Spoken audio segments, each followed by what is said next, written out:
Welcome to For the Love of Books, Bees Books Edition, a podcast by North Lanarkshire Libraries. Hi, this is Pari. And this is Jenny, and we're here to talk about Bees Books. So the theme that Bee gave us, which feels like a really long time ago, but I think it's just because the last podcast conversation, even though it appeared in the feeds a couple of weeks ago, was actually secretly recorded much longer ago. Yes. So it feels like another lifetime, to be honest. And at that time, when Bee suggested the theme a bit grumpy, which is what we're going to be talking about, I was like, oh, I'm going to have to find a book about somebody grumpy. But today I am the book about somebody grumpy. I've just been having a very grumpy couple of weeks, which is not like me. No, I was just going to say neither of us are particularly grumpy people in general. We have grumpy moments, like everybody, but we're kind of more sunshine people. We are. But I feel as well that recently, a bit more grumpy than usual. There must be something in the I universe. think it's because it's not sunny. I think it's because although it's July, it is not July weather. I think you are 100% correct, Yeah. because we've had a rubbish winter, we've had a rubbish spring, and we've had the most rubbish summer of all the summers. And the sun's, it's really getting to me. I keep every sort of few days, I keep threatening to Jack, I'm moving back to India where there's more sun. I must admit, we had nice weather in May, remember, and we had some sunshine. So long ago. And now it feels as if, we're just heading into autumn already. And August is not, from what I remember in the last few years, is not sunshiny weather in Scotland. This is why the schools, I think, run back. We want to be indoors. We're just going to hope that maybe September we'll have like a late summer and it'll all be fine. Yeah. Well, today, I still have hopes for today. I'm going to treat myself to like fancy picnic things from the Marks and Spencer food hall. Nice. And pretend to be bougie, which I always do. Go out in the park with a book and read and eat. Yeah. Nice. What are you doing to be ungrumpy? I don't know. I'm just kind of reading more and just hoping it's going to go away. I think I'm a bit grumpy as well because, as you can hear, I have a slight snuffle. So that's not helping either. No. And I wouldn't usually have a snuffle this time of year. But again, because of the weather, I think it's just there. We're being attacked by the universe and I'm taking it personally. Yes. But the good news is we are still reading. We are still going about ahead. Grumpy people, grumpy settings, grumpy worlds. I don't know. So I'm interested to see what your books are, your grumpy books. My book it's the same series. It's about the same grumpy person. And it's really popular, so you might have come across this before. It's called The Diary of a Bookseller by Sean Bythell. And the second book in the Grumpyverse is Confessions of a Bookseller, and the third is Remainders of the Day.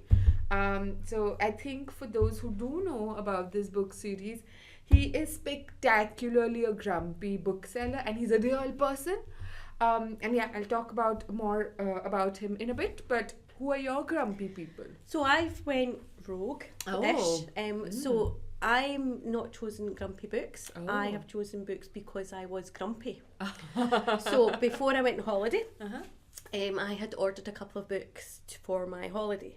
However, I was grumpy because they did not arrive in time. So our lovely van driver was on holiday, so there was a bit of a backlog. Rude. And it meant it meant my books were not here. So instead of having lovely books for on holiday, I had no books for on holiday. However, obviously, I was on holiday and could go into shops and get books.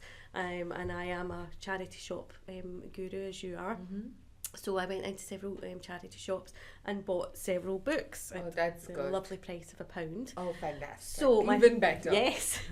My first one is You're Next God. by Greg Hurwitz. Okay. There's no grumpy people in here. I mean, it sounds like the murderer is a bit grumpy, if that's what the book is about. No, scarily, the murderer's quite a chipper kind of person. Okay. But they enjoy their job, shall we say. That's great. I mean, I fear that the corpses might be a bit grumpy. Well, no, that's true. Actually, we'll go with that. Yeah. My second book is The 100-Year-Old Man Who Climbed Out of the Window and Disappeared by Joan Jonasson. I'm saying that really badly there, apologise. And although The 100-Year-Old Man is a 100-year-old man. He's not particularly grumpy either. Oh. But the people who are after him are grumpy.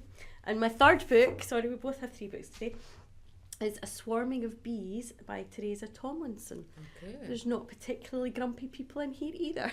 Well, the people the bees sting are potentially grumpy. I'm liking that you're trying to get around this. This is my grumpiness coming to the fore. I'm like, all of this sounds like nonsense. Yes. I don't want to be murdered. I don't want to be stung by bees. I want to chase an 100-year-old. We are definitely grumpy. Definitely grumpy. So I am very much channeling my inner Sean Beitel. So I don't know if you've ever been to Victown, the part of Scotland that this bookstore is set in. Driven past it many times and seen the sign for it, but never went. So it's fantastic. It's known as Scotland's book town. And when I was here in my first year, when I was living in Scotland in Glasgow, my friends from the US and we decided to take a road trip there.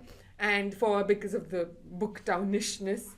And it was in May, so there were bluebells out in lovely. the woods, and there was a beach. Was the sun shining? The sun was shining. It was so long. It was like 2017. So I think now the sun has stopped. It's just gone on strike.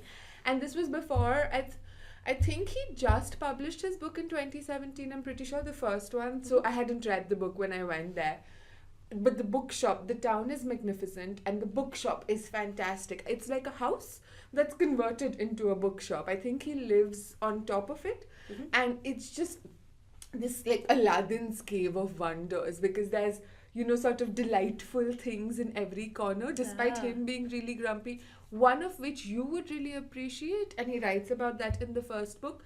He has a Kindle that he shot with a shotgun, and he's mounted as a trophy. I like him already. Now, I am a huge e-reader fan, but it did make me laugh. And I think from what I remember, he had like grumpy signs put up as well on the shop. But an excellent children's books section, and like just you can like wander in there for like a really long time. If I was there by myself, I think I would have spent a lot longer. But I was there with people, so And the town itself is lovely.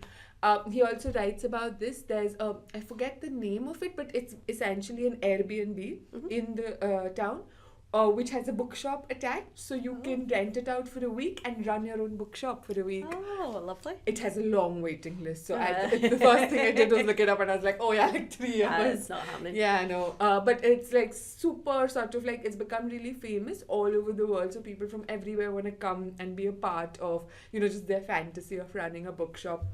The book itself, and like all 3 of them, so I've read the first 2, not the third yet. But it's essentially like what it says on the tin. It's his diary. And it mixes the mundane with the really like interesting and fascinating and really sad facets of like running a bookshop in this day and age, when a lot of people are not, and it's a used bookshop, so it's not like the prices differ from like really cheap to like really expensive depending on the rarity. But he writes about how a lot of people come in, and they like look up they like find a book on the shelf, and they look up the price on Amazon, and they'll be like, oh, it's cheaper here, I'm just gonna buy it from here, or online, which is not really a sustainable model for a bookshop, because if you're curating these, even if it's a second-hand bookshop, you're still curating these books for somebody else, and they're just using it to window shop basically, and the bookshops will just shut down. That you won't have a bookshop, a space like that to go into and to like find. But most of this is just, it's like sort of builds this picture of this cast of characters, and they very much feel like characters. He's in this perennial feud with his one full-time employee, or at least paid employee, all the others seem to be volunteers, Nikki, who is a Jehovah's Witness, and they're very different personalities, and they keep like coming at odds with each other. Like he's grumpy about her, she's grumpy about him, and it's just like really funny to read. And there's also like all these other sort of regulars and things, and some randoms who come in and like are like weird or happy, or like both, a combination of both. And it's the kind of book, because it's just like diary entries over the course of a year. So it ends with like how much money he made at the end of the day, and sometimes it's like, depending on what happened, it's a lot. Well, a lot is relative, but sometimes it's like 0. And I think it does a really good job of challenging that romantic fantasy of, oh, I would love to have a bookshop, because he writes about the daily struggles, but also the kinds of people that you meet. It's not necessarily always the kind of people that you want to meet. And the kinds of, like the arguments that you get into with people, the kinds of expectations people have about book selling and things, and how he has to be the one to be like, no, this is not how it works. I imagine it's a bit like working in a library. People have like this view of what that means, and it's very different when you get here and start working. Absolutely. I think like people who have this idea of working in bookshops and libraries I think is slightly different, just because like it's all free and things, so we don't have that specific financial factor to consider.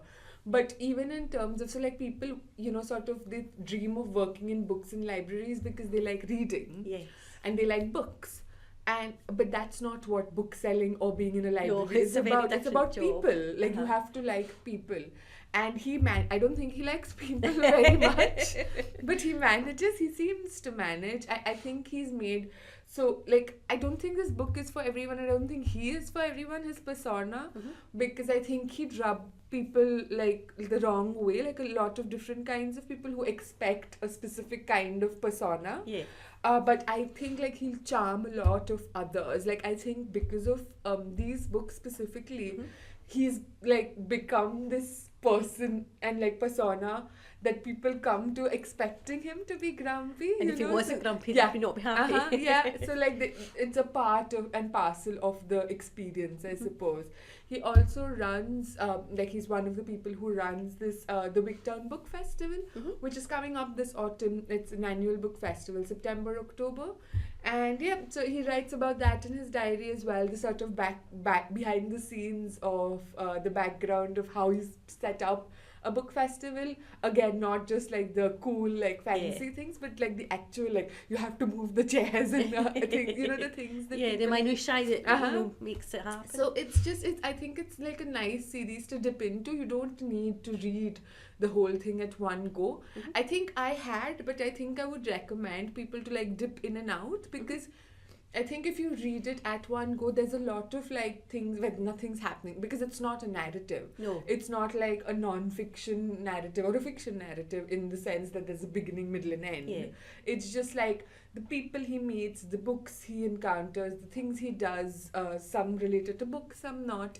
And sometimes it's just like everyday things that, like in your life, not all the days in your life. No, are like exciting. Things that you want to tell people about. So I think dipping in and out would be good.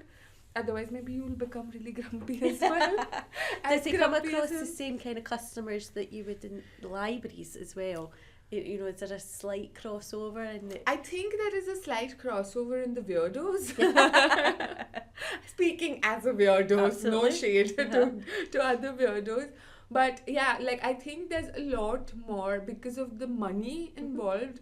There's a lot more, I think, sense of entitlement in some of the customers, both in terms of how much money they think they should get for the books they're selling him, because he also buys books. He's a second-hand book business. And in terms of how much they want to pay for a book, or what purpose they think a bookshop serves. Whereas I think in a public library, the kind of people have different expectations. So I think it's just slightly different, but you can make a lot of analogies. I think if a public librarian or a community librarian or someone who worked in a library wrote a diary, it would be both familiar and unfamiliar. Like I think it would be a very different kind of book, even if it was like a person as much of a curmudgeon as Sean. It would be a different kind of book because the issues and things are different and the people are slightly different. But I think something that unites book mad people is like book madness. So it's like you can recognize people. So even if you've not encountered the specific type of person, you can like make parallels and like, oh right. But yeah, it was just an interesting read. I remember you recommended another book, and I can't remember the title of it. I've been racking my brains. And it was something, it was in London, and it was in a bookstore. But that was like from when he kind of first started. That's right. And I remember, because I did read that after you recommended it, seeing some of the similarities, as you say, not exactly the same, but customers, even if customers go into a shoe shop, for example, there will be the same type of customers. Absolutely. So I just wondered if we've seen similar kind of things in this book. I would love to read a diary from a public librarian. Like, I keep threatening people that I want to write children's books set in a public library, just because there's so many stories in a public library that I think people don't know, because you have certain expectations of what a public library is, and certainly I do. I live in Glasgow and I go to the Glasgow public libraries, and even though I work in a public library, they have their own brand of whatever, absolutely, which I had no idea of, and I'm just there as on the other side. So I'd love to read a book set in a public library that's more. I mean, I suppose I did one of the books that I'd spoken about, I think several episodes ago, was set in a public library. I think it was called The Librarian or something, by Ali Walsh, I want to say. It was a pseudonym, and it was set very much in Scottish libraries, but that was more I suppose that was similar actually, because it was a blend of memoir and the library business. But it was much more of a polemic than this is. This, he's not trying to... he can actually be quite snobby as well about specific people, about even libraries, and about specific kinds of books and things. Which is why I don't know that he... this book even would come across at, a lot. Everybody would like this. I don't think everybody would like this, even in terms of the format, but also in terms of the persona. But as a glimpse into another kind of life, I think it's a really interesting series. It's a very pretty cover, and I don't think you would necessarily know that any of the covers were non-fiction. If you picked it up without realising, and I noticed there's a cat on every cover. There is a cat. There's he's in all of the books as well. He's a prominent character. He hates dogs and bullies dogs, I believe. And he's just a personality. He just wanders. The bookshop is his kingdom. So it's quite nice, And it's I loved reading about the people, even the kind of people that I may not necessarily get along with. Potentially Sean as well. It was just nice to see the different kinds of people that come together around books. When you visited, you hadn't read this book though. No, I hadn't. If you were to visit again, would you make a point of going into the shop? I absolutely would, but I don't know. I think I might be more intimidated now, because I would know that he's making notes, because these are spectacularly popular series. I believe there's a TV series that's in the works based on this as well. Cool. It has very Black Books vibes, the TV show Black Books. So I guess people, it'll sell based on that. But I think I'd be sort of wanting to be on my best behavior, no, please don't notice me, I just want to browse. I think I'm glad I didn't read the books before I went, because I was just charmed by everything and not thinking about what the other person is thinking about me. Excellent. Yeah, but I would absolutely, and for sure I would recommend Victor, and I'd recommend the bookshop. I just recommend it as a trip to people, even if you don't really particularly are obsessed with books like I am.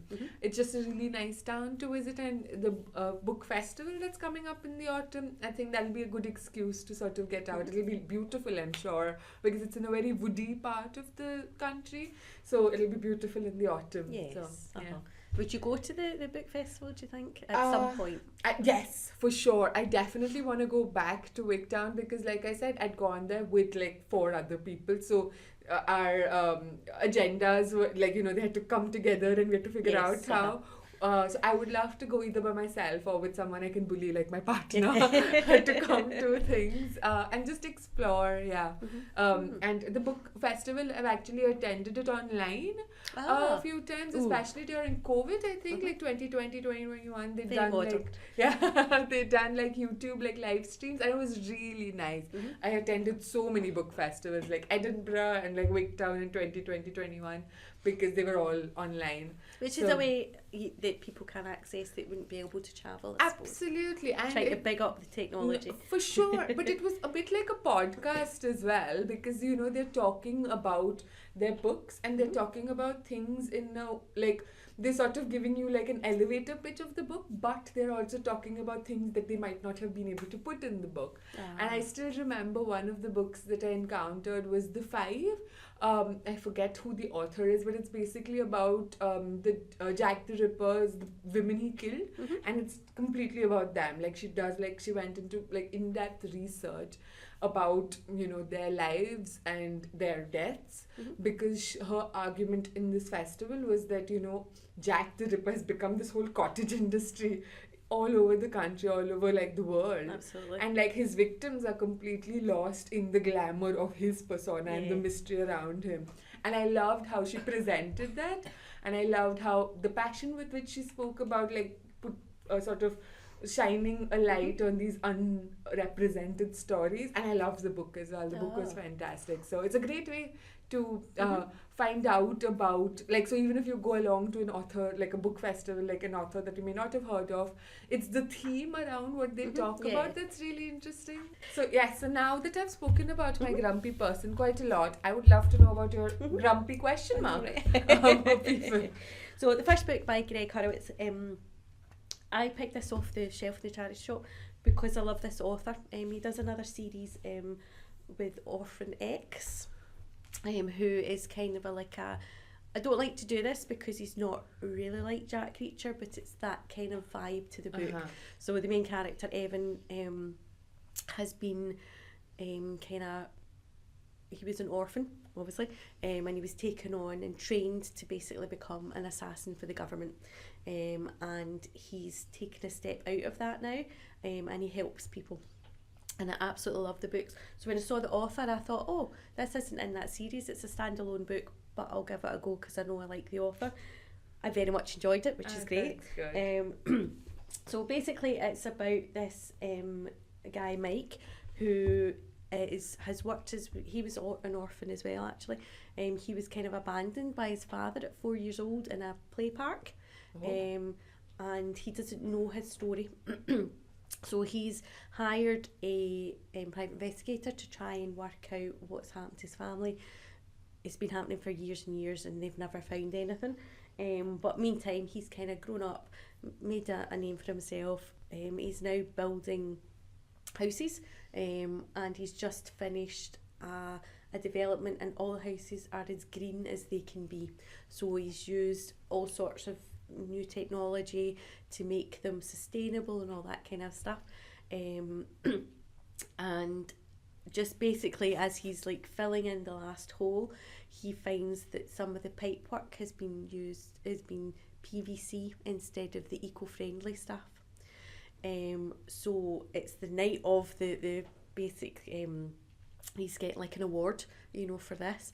And so in himself, he's, what, should I go to the award ceremony? Should I admit that this has been done? You know, somebody put in a bid for the job, he'd chosen this job and they've used this stuff. Had somebody else filled that hole in, he would never know. So when you meet him, he's kind of at that point where he's not sure what to do, whether to do the right thing or what the right thing is. And he goes to the award ceremony, accepts the award, but is still trying to figure out, can he somehow get rid of the pipes, put in the proper pipes, although he's got families moving in straight away kind of a thing. And then all of a sudden he starts getting basic death threats, and you kind of think, is this because of this plastic piping? Is this, you know, has somebody discovered this? You know, it's quite a aggressive reaction. Yes, like, but it turns out, yes, it's nothing to do with that. And it's more to do with his father dropping him off in their story. Oh, that's a relief. Yes, so it's a thing. And I'll not spoil the ending, but oh, that's a really interesting premise. So basically, him and his young daughter have to go on the run. His wife, as he thinks, has been killed, and he has to go on the run and try and work out what's happening. And it turns out there's a lot more people involved than ever he thought. And it's really interesting. The reason why he was kind of dumped, you know, the twist at the end is actually really quite interesting. It's not what you're expecting at all, and then you can understand why high up in the police and the FBI and all that kind of stuff were involved in this kind of almost cover-up. But you don't realise that, you know, you learn when he learns, kind of a thing. And it was really good. It was quite a good build-up. I know it's not your kind of story, but for anybody that kind of likes thrillers or crime books, or as I say, even a Jack Reacher, although this is a standalone book, it's got that kind of story behind it. Yeah, and you can get into it in a way, like without really, you can just like dive straight into it. And it's a quick read. I read it quite quick. But thinking back to our theme, our grumpy theme, I will say, if you're like me and you get into a book, there were some times when it's quite, as you say, menacing and quite, you know, you kind of want to get onto the next chapter in the hope that something nice happens. Not that anything horrific happens, if you know what I mean, but you kind of want... So it's a stressful reading experience. A little bit, which might be why I read it quite quick. Especially on a holiday. Yes, like you're half stressed, half relaxed. Exactly. But yeah, so it's the first standalone book by him that I've read, and I will go back now and read more of his standalone books. Do you think it has potential for a series, or is it definitely a standalone? The Orphan X books definitely, although I would be upset if they chose the wrong main character, you know, the actor to play the main character. It's one of those things, like when you love a character and then you see it on film, if they've not chosen that character right. For example, the first Jack Reacher was perhaps not everybody's idea of what that should be. But this one, I think, because it is a standalone book, it would make a great series, a mini-series. And like the main character, Mike, is just a guy. You know, he's just a normal guy who gets put into these situations. He does have a friend from the home who is more, he's a safe cracker now, and has, you know, kind of knows people in the criminal world, but not in like the kind of people that are out to get him, but you know, he kind of, and he's quite a good character as well. I liked him. Shepherd, his name was. He was quite good. He kind of, you know, helped out with them being on the run. So that's good. You know, like I would make a terrible person on the run. I have no skills. If I don't get like proper sleep or proper nice food, I get grumpy. So I would be terrible. And I think that's the thing. Like at first, he thought he was doing, you know, nobody would track him, but he'd changed the license plate on a car. And then every motel that they stayed in, he gave that license plate. So they were able to track him through that. You know, he destroyed his phone, but he got another one and he registered that at the hotel, you know, things like that. Whereas when, you know, his friend came in and was like, no, you know, you have to be completely off grid, you can't do that. You have to steal this car and then change the plates for that car and then steal another car. You know, you have to do 3 or 4 steps. And he's like, all right, okay. And obviously all this while he's got his young daughter who at first is kind of, oh, my dad can steal a car, that's quite cool. And then it's like, okay, people are actually out to get us and I want to just go home. So I think for the whole book, she's probably more grumpy than anybody because she just wanted to go home with her teddy. And fair. Yes. 100% fair. Absolutely. So my second book was The 100-Year-Old Man Who Climbed Out the Window and Disappeared. I've read a couple of books by this author, but I think this was possibly one of his very early ones.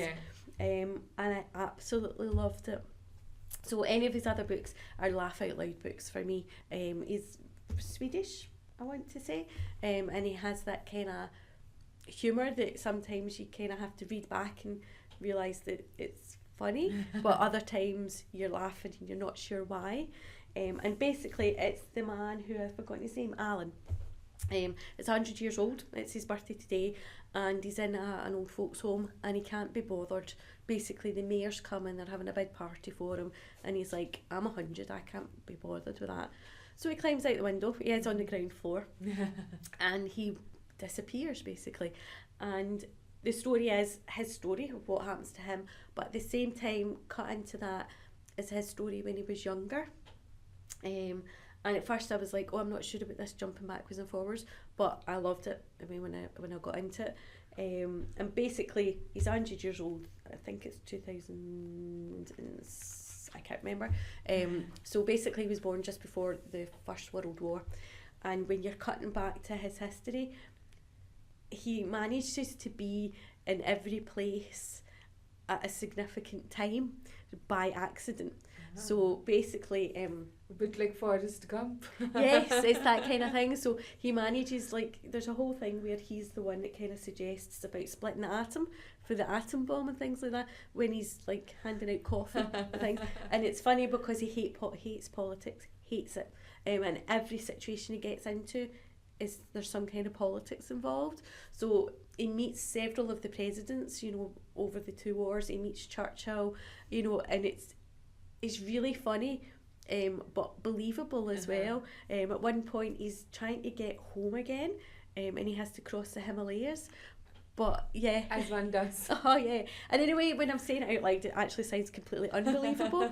But the way that it's told. Yeah. Meanwhile, now, he gets to the bus station. He has so much money in his pocket, and he kind of says, "How far will this take me?" The bus driver says it will take you whatever. But while he's been waiting, there's been a ne'er-do-well has come up, yes, with a suitcase, and really needs to use the bathroom, and can't take the suitcase into the bathroom because it's too small. So says to our main character here, "Can you watch this while I go?" And he goes, "Yeah, whatever." And then the bus comes, and he goes, "Well, I'm getting on this. He's not out the bathroom. I've come out in my slippers because I've not really thought this through. So I'm going to take this case and see if there's any shoes in it for me." Oh, so he's become the never-do-well. So yes, so basically he takes this suitcase, and surprisingly enough, in the suitcase is something that quite a lot of criminals want. So although he disappears, the story, it hits the news that he's disappeared, and then all of a sudden there's dead bodies appearing.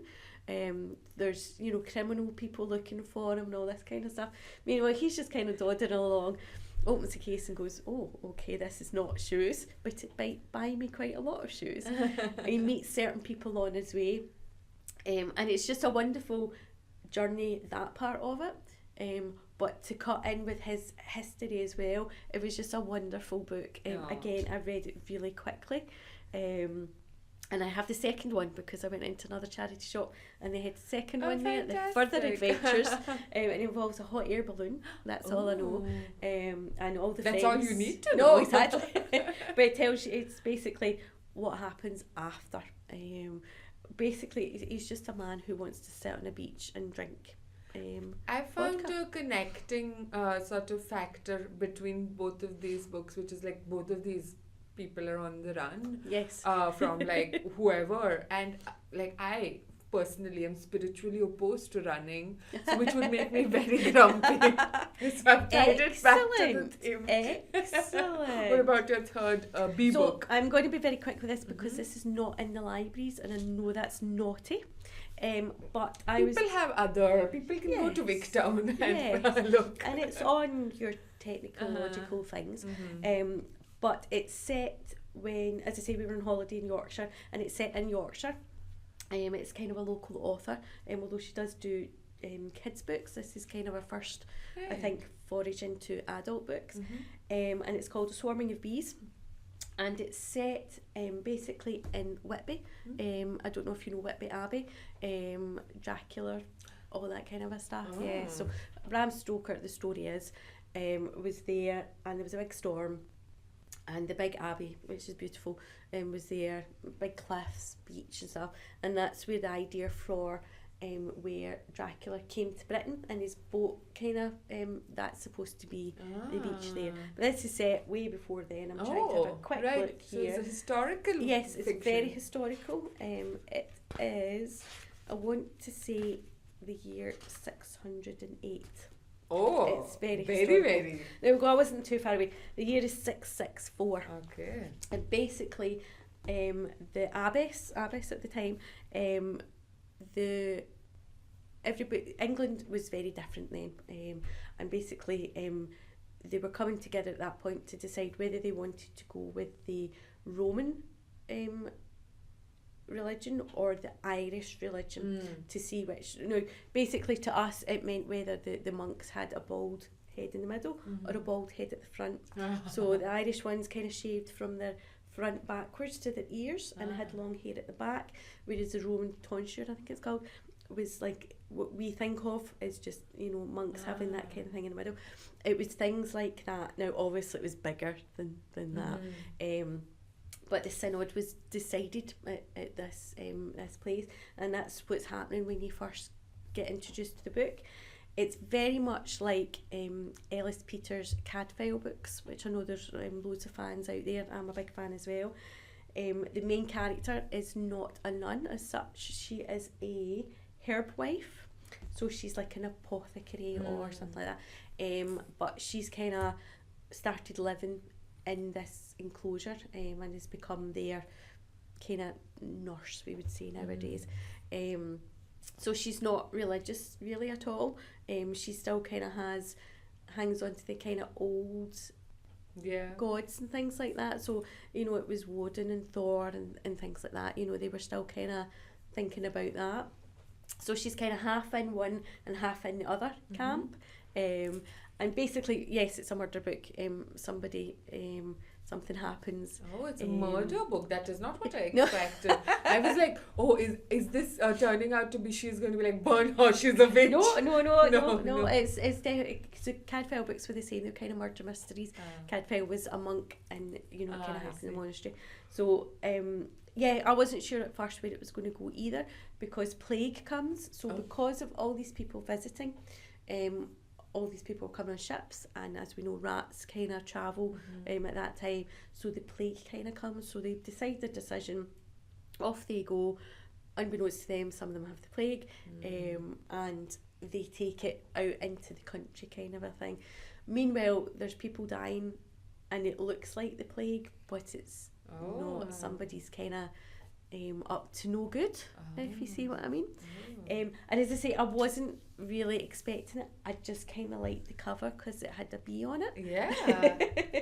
That's a good way to find a book, just based on literally one part of the cover, and you love it. Plus it was 50p instead of £1, so I thought, why not? Yeah. And I absolutely loved it. I know she's got a second book, and I will get that as well. I think it's called Queen of a Distant Hive. So she's going down the bee she's committed. Absolutely. And I quite like a commitment to an aesthetic. Yes.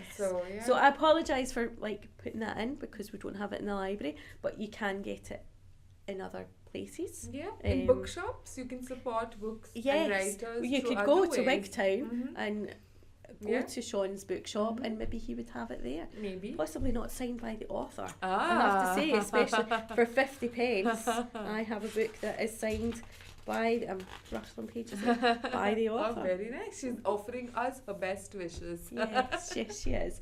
But yeah, so fans of Cadfael, that kind of thing, would like this. Definitely. And anybody who lives in Yorkshire and has visited Whitby, definitely for them as well. But I actually quite like that, the idea of visiting a place and reading a book set in the place, especially when it brings history to in some way alive, because I'm quite history, sort of architecture and historical connections kind of person. So when I go to new places, I love visiting museums and then all the sort of sites to see and imagine how people lived in the past. You'd love Whitby then, because there's the big abbey and then there's St Mary's Church as well, and they're from different eras, but they're really, really fascinating. Yeah. And as you say, to read a book about when those were new or not even built yet was really quite interesting. Because I remember once when I was in Essex in Colchester, a couple of years ago, and I met a friend there who